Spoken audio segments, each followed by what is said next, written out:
Welcome to the Polls Visit. Today we're exploring the birthplace of country music, walking through President Andrew Johnson's legacy, and uncovering the secrets to Oak Ridge's Secret City Museum. Join us as the Polls visit Bristol, Tennessee, the heart of country music.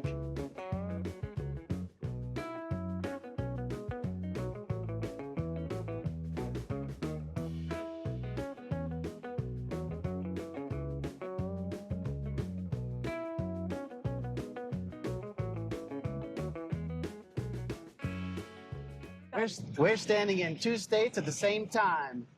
I'm in Virginia. And I'm in Tennessee. Welcome to Bristol. Behind us is the border of Bristol, Tennessee and Bristol, Virginia. We're actually on the Virginia side right now. So right down the middle of the road, there used to be these little gold markers that showed the line, but it looks like they recently repaved the road, so the markers are gone, so we don't get to go see those. We can't put feet in both states at one time over top of those markers. Oh.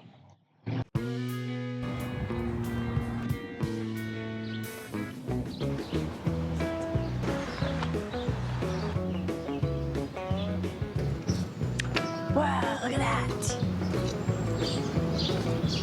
That is cool. Turn right onto Birthplace of Country Music Way. Yeah. Did you know where country music originated from? Right here in Bristol, Tennessee. We're about to go explore the Birthplace of Country Music Museum. Come along.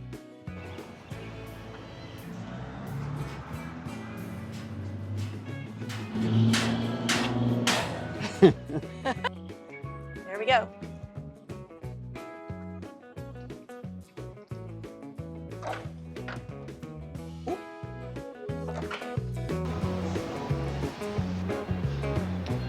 The new genre, hillbilly music. This is the microphone that made it all possible. For this technology, I had to sing through a horn. The 1927 Bristol Sessions have been called the Big Bang of country music, a nickname credited to country music historian Nolan Porterfield, who referred to the 1927 Bristol Sessions as the Big Bang of country music evolution, the genesis of every shape and species of picking and singing down through the years. Bristol was the place where it all started. We get to write on CDs here. Then, I guess a wish for the 250th.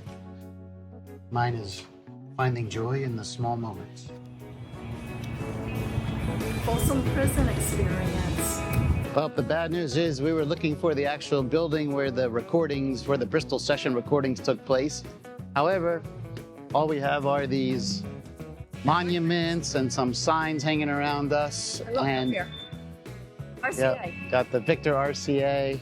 Camden. From Camden, New Jersey, which is not far from where we live. However, this parking lot is where the building would have been. So, the building is no longer here.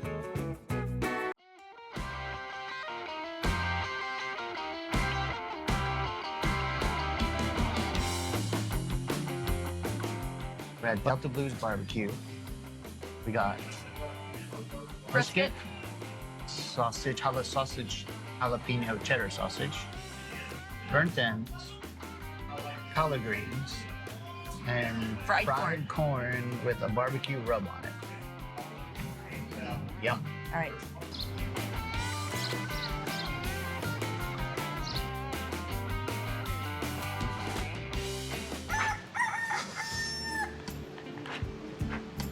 Welcome to Blackbird Bakery.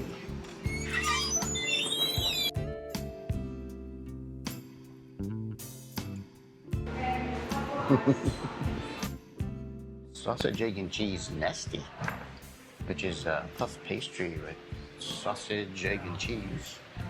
And then we got a peach fritter. It's very hot, too.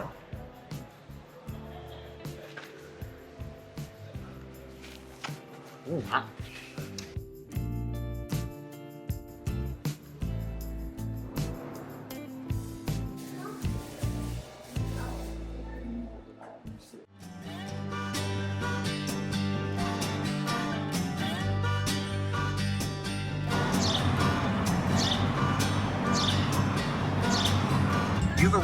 destination. Andrew Johnson, our 17th president, who became president after the assassination of Lincoln. Andrew Johnson was born in 1808 to poor, uneducated parents in a small building that served as a kitchen to Casso's Inn in Raleigh, North Carolina. When Andrew was 3, his father died after saving 2 of his wealthy employers from drowning in an icy pond. A few years later, Johnson's destitute mother apprenticed Andrew and his brother to a local tailor. At age 15, Johnson and his brother got into a legal dispute with the tailor and ran away. 2 years later, Johnson returned to Raleigh to try to settle the dispute. Then he led his mother and stepfather over the Appalachians here to Greeneville. From his humble beginnings, Johnson started on the road to independence and eventually the presidency of the United States. I believe this is inside.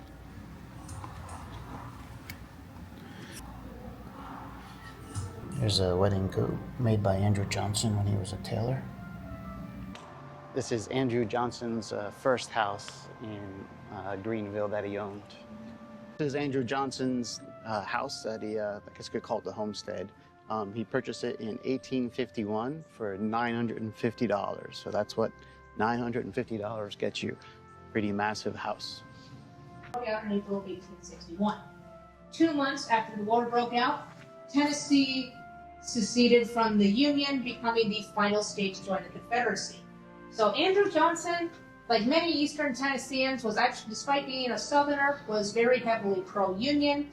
And when Tennessee seceded, he found himself the only senator from a seceded Confederate state to remain loyal to the Union. And he knew that he could not step foot in Tennessee after they seceded because he was considered a traitor by Confederate forces and he would be arrested right away. They actually had an arrest warrant for Andrew Johnson should he set foot in Tennessee while it was under Confederate control.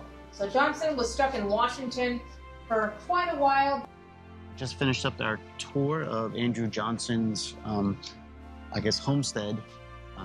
After while he was president, he lived here. And our tour guide, Emily of the National Park Service, was fantastic. Yep.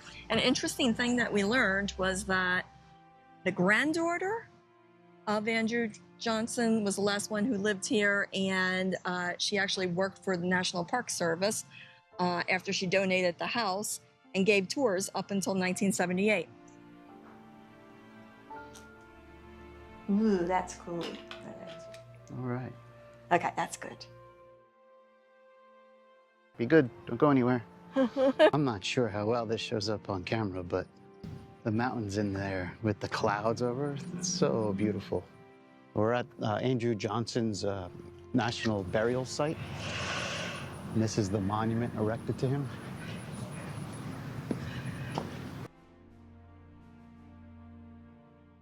These are the grave sites of 2 of his sons. They both died at age 33 years old. One from falling off a horse, and the other from an addiction to alcohol. So Alice brought us to a airplane-shaped gas station. In 1931, this airplane filling station was built here by Henry and Elmer Nickel of Powell, Tennessee. Anyway, it's a novelty shape, and the idea was to just bring in more customers because it's different, unique. And then in 2004, it was put on the National Register of Historic Places. So we just came out of the Oak Ridge History Museum, which chronicles the lives of the people who were involved in the Manhattan Project. What were they actually doing? Like kind of enriching uranium, so so they can make an atomic bomb from it, amongst other things. Back in the 1940s, and which led to the bombing, right? Well, ultimately led to ending the war with Japan, anyway.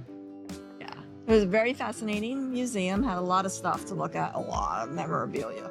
Yeah. A lot of just pieces and stuff. And most of the memorabilia, the photos anyway, are from this guy right behind us. His name is Ed Westcott. Yes. So there's thousands of photos in there that he took to chronicle what was happening here in what was called the Secret City. Good museum if you're in the area.